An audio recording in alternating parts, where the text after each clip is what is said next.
میری بیٹی کے ساتھ بہت تشدد کرتا تھا، بہت مار پیٹ کرتا تھا، اس لیے کہ میرے کوئی نہیں ہے، میرے بچے ہیں، صرف میرے شوہر نہیں ہے۔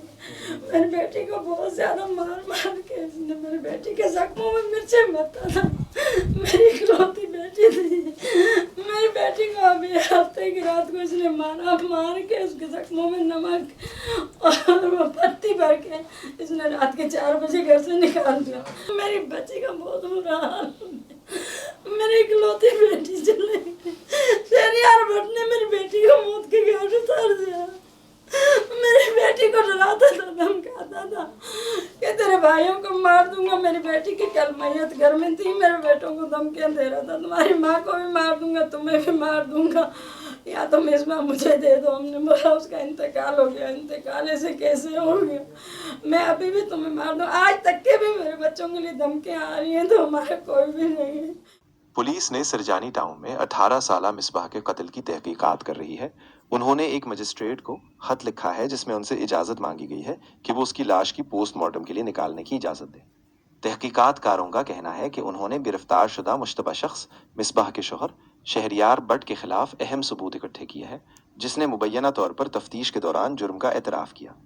پولیس نے مشتبہ شخص کے گھر کے کچن سے مشتبہ قتل کا ہتھیار، ایک اسکرو ڈرائیور برآمد کیا۔ تفتیش کاروں کے مطابق شہریار نے مصباح کے سر پر اسکرو ڈرائیور سے وار کیا، جس سے وہ شدید زخمی ہوئی۔ اس نے یہ بھی اعتراف کیا کہ اس نے زخم کو چائے کی پتیوں سے بھرا اور حملے کے بعد اسے گھر سے نکال دیا۔ ابھی تو اس نے رات میں 4 بجے مار کے اس کو نکالا تھا، تو وہ پتنی کس طریقے سے دوسروں کے گھر پہ آئی، جس کے حوالے سے ہمارے پاس تک کہ وہ پہنچ گئی، ورنہ تو میری بیٹی تو وہیں تڑپ تڑپ کے مر جاتی۔ 3 دن میرے پاس رہی میری بیٹی نے، ایک نوالا روٹی کا نہیں کھایا۔ میں نے بہت کوشش کری، پر میری بیٹی صرف جوس کے ساتھ رہتی تھی اور پانی کے پن نہیں پی سکتی تھی، نہیں کھا سکتی تھی وہ کچھ بھی۔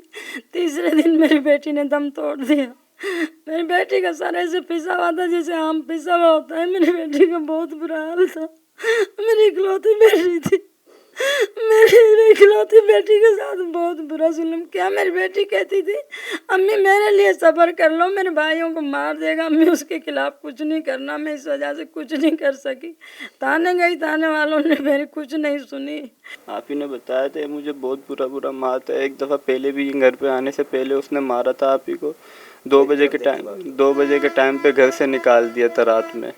اس کے بعد پھر مطلب واپس سے گھر میں لے گیا۔ پھر میرے کو سر پہ جو چوٹیں تھی نا، اس میں یہاں پہ نمک اور پتی ڈال دی تاکہ مطلب خون نہ نکلے۔ اس کے علاوہ جب پھر اس دن جب ان کو مار کے نکالا ہے گھر سے، تو جب آئی تو یہاں سے ینگو میں سے ہم نے کیڈیا چورنگی کے پاس سے ان کو لیا، تو یہاں ہم لوگ راستے میں جب ادھر سرجانی تھانے جا رہے تھے، آپ ہی نے کہا بھائی تم لوگ کچھ بھی نہیں کر سکتے، نہیں جاؤ، وہ تمہارے خلاف ہی سب کچھ کر سکتا ہے۔ یہاں پہ پولیس میں اس نے پیسے دیے ہوئے تھے، بولی بھائی یہاں پہ تمہیں مار دے گا، وہ تمہارے ساتھ کچھ بھی ہو جائے گا، چھوڑ دو، رہنے دو۔ ہم وہاں گئے تو ہماری کچھ بھی نہیں سنی، بولا ملیر کا ہے۔ ہم نے کہا ملیر چلتے ہیں۔ انہوں نے کہا بھائی وہاں پہ ملیر میں سارے اس کے اپنے رشتہ دار ہوتے ہیں تھانے میں، تو وہاں پہ نہیں جاؤ، تم لوگ سب کو مار دے گا۔ پھر ہم لوگ گھر پہ آ گئے۔ پھر شام میں 5 بجے کے ٹائم ہم واپس گئے۔ ہم نے کہا چلے ہم اس کے خلاف کچھ بھی نہیں، پر ہمیں یہاں پہ تو تحفظ فراہم کیا جائے نا، ہمیں ڈر ہے یہاں پہ ہمارے ساتھ کچھ بھی ہو جائے، کیونکہ وہ دھمکیاں وغیرہ دے رہا تھا، میں تمہیں جان سے مار دوں گا، یہ وہ اگر میرے خلاف کچھ بھی قانونی کارروائی کی، کچھ بھی کیا تو ہم وہاں پہ گئے، پھر بھی ہماری نہیں سنی۔ اب جب ڈیتھ ہو گئی اس کے بعد پھر رات میں پولیس والے انہوں نے ہماری FIR وغیرہ کی ہے، رات والوں نے کی ہے، دن والوں کو اس نے پیسے وغیرہ دیے ہوئے۔ پولیس نے بتایا کہ مشتبہ شخص، جو ایک قسطوں کی بنیاد پر کاروبار میں قرضہ وصولی کا کام کرتا تھا، واقعے کے بعد اپنے گھر سے فرار ہو گیا تھا۔ وہ مبینہ طور پر اپنی بہن سے پیسے وصول کر کے اور سامان پیک کر کے لاہور جانے کی تیاری کر رہا تھا جب پولیس نے اسے گرفتار کر لیا۔ تفتیش کاروں کا کہنا ہے کہ اگر گرفتاری میں چند منٹ بھی تاخیر ہو جاتی تو وہ فرار ہو سکتا تھا۔ پوچھ گچھ کے دوران شہریار نے یہ بھی اعتراف کیا کہ وہ 3 بار شادی شدہ تھا۔ پولیس نے مزید ایک آن لائن ٹیکسی ڈرائیور کا بیان بھی ریکارڈ کیا ہے، جس نے شدید زخمی مصباح کو مالیر سے سرجانی ٹاؤن تک منتقل کیا تھا۔